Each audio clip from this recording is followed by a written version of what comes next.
नमस्कार दोस्तों, स्वागत है आपका पाइपिंग इंजीनियर्स की नई वीडियो में। दोस्तों, आज हम आए हैं कुछ नई जानकारी लेके कूलिंग टावर्स के बारे में।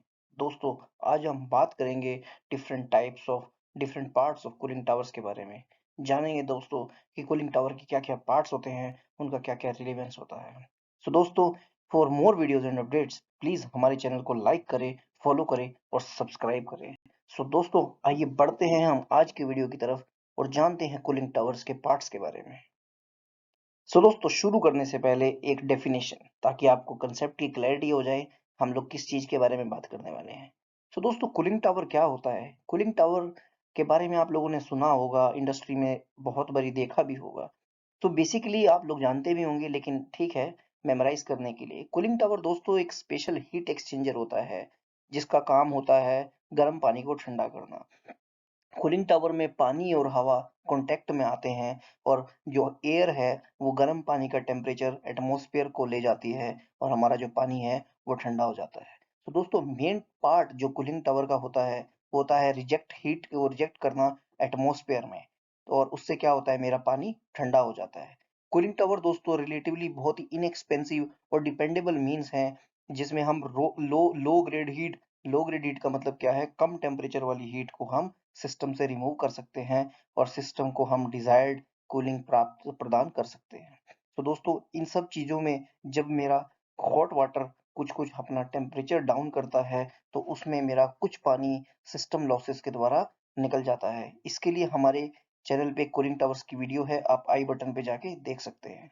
दोस्तों, वो जो पानी मेरा सिस्टम से लॉस हो रहा है, कुछ लॉसेस की वजह से, एवोपोरेशन लॉस या फिर ब्लो डाउन लॉस या ड्रिफ्ट लॉस की वजह से, तो मेरे को क्या करना पड़ता है, सिस्टम में कंटिन्यूअसली मेकअप वाटर देना पड़ता है। इस मेकअप वाटर से मेरा सिस्टम जो है, जितना मेरा सिस्टम का रिक्वायर्ड वाटर लेवल है वो मेंटेन रहता है और मेरा कूलिंग टावर सिस्टम जो है वो कंटिन्यूअसली रन करता है। एक और जानकारी दोस्तों, कूलिंग टावर जो मेरा क्लोज्ड सर्किट होता है।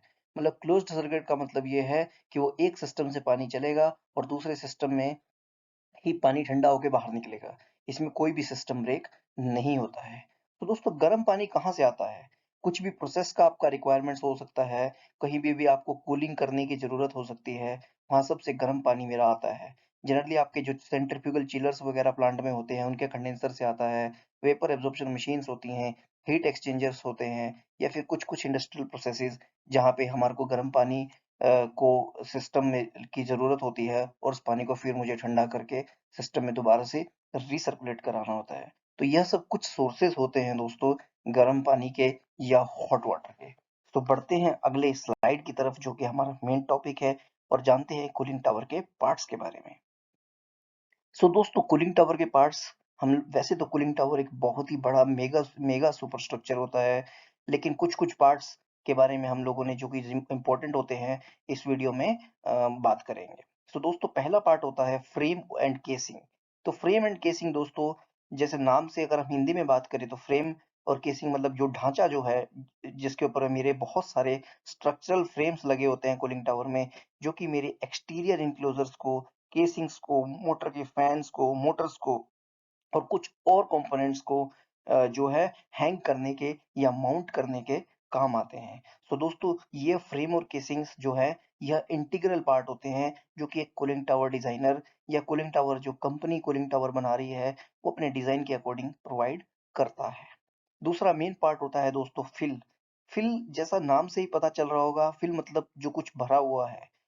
अब दोस्तों, आप लोग जानते होंगे कि अगर मेरा वाटर है, गर्म पानी है, उसको मैं जितने ज़्यादा टुकड़ों में तोड़ दूँगा, उतना ही वो हीट के उतना ही उससे हीट जो है वो अच्छे से निकल सकेगा, क्योंकि उसका एयर कॉन्टैक्ट बढ़ जाएगा।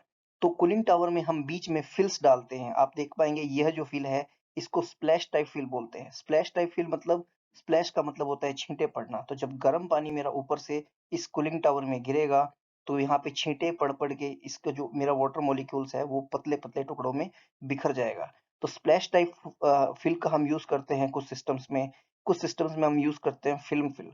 फिल्म फिल बेसिकली ये होता है, ये हनीकॉम्ब स्ट्रक्चर होता है और ये जो स्ट्रक्चर्स होते हैं, लेयर्स होती हैं, ये एक के ऊपर एक जुड़ी होती हैं। और जो मेरा पानी है वो ऊपर से नीचे की तरफ इनमें फ्लो करता है और वाटर मॉलिक्यूल्स छोटे-छोटे मॉलिक्यूल्स में ड्रॉप डाउन हो जाते हैं। तो उस वजह से क्या होता है, मेरे को बेटर हीट डेसिपेशन एरिया मिलता है और मेरा जो पानी है उसका टेम्परेचर जल्दी ड्रॉप होता है। अगला इंपॉर्टेंट पार्ट होता है दोस्तों cold water basin. Cold water basin क्या होता है दोस्तों?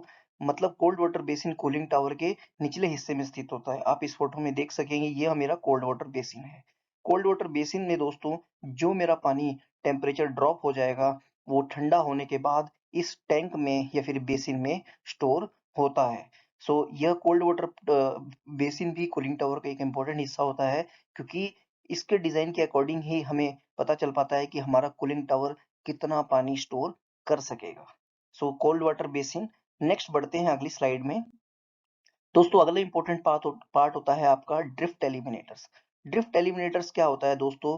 जब मेरा पानी कूलिंग टावर में ऊपर से नीचे की तरफ बहता है तो कुछ पानी ड्रॉपलेट्स बन के यह ल्यूवेर्स से बाहर जाता है, बाहर निकलता है, और यह पानी जो कूलिंग टावर से बाहर चला जाता है तो यह मेरा सिस्टम लॉस का कारण बन जाता है। तो यह जो पानी मेरा सिस्टम से बाहर ना निकले, इस पानी को रोकने के लिए हम लोग कुछ वर्टिकल टाइप एलिमिनेटर्स लगाते हैं सिस्टम में। तो वो क्या करते हैं, उससे मेरी जो वाटर की ड्रॉपलेट्स हैं वो टकरा के वापिस सिस्टम में ही आ जाती हैं। तो यह काम जो है मेरा ड्रिफ्ट एलिमिनेटर्स करते हैं। अदरवाइज यह पानी मेरा लॉस हो जाएगा एटमॉस्फेयर में और ये मेरे सिस्टम में से पानी को कम कर देगा। नेक्स्ट होता है दोस्तों एयर इनलेट। एयर सबसे इंपॉर्टेंट जो पार्ट होता है कूलिंग टावर का, वह एयर ही होता है। बिकॉज हम अगर वाटर का टेम्परेचर ड्रॉप करा रहे हैं तो वो एयर की मदद से ही कर रहे हैं। तो एयर इनलेट क्या होता है दोस्तों? यह एंट्री पॉइंट होता है for air entering the tower. कि बहुत ही इंपॉर्टेंट होता है कूलिंग टावर डिजाइन में कि मेरी हवा कूलिंग टावर में कहाँ से एंटर हो रही है, और वह स्पेशल ही प्लेसेस होते हैं जहाँ से हवा कूलिंग टावर में एंटर कर सकती है। So the inlet may take up entire side of cross flow tower or located below on the side of the bottom of the tower. तो आप देख पाएंगे, जैसे अगर मेरा जो क्रॉस फ्लो कूलिंग टावर है, क्रॉस फ्लो कूलिंग टावर में हम ल्यूवर्स बनाते हैं और इन ल्यूवर्स जो मेरी एयर है वो एंटर करती है। तो इस तरीके से दोस्तों एयर जो है मेरी यहाँ से इनलेट करेगी और मेरा जो वाटर है वो ऊपर से ड्रॉप करेगा।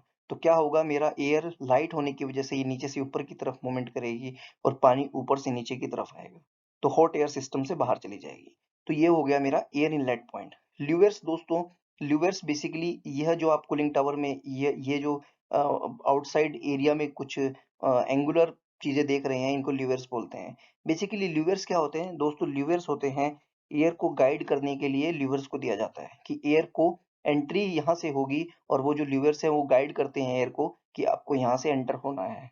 और जो ल्यूवर्स हैं वो इक्वलाइज फ्लो भी मेंटेन करते हैं, बिकॉज अगर अनइक्वल मेरे एयर मेरे कूलिंग टावर में जाएगी तो मेरा कूलिंग टावर अच्छे से परफॉर्म नहीं करेगा।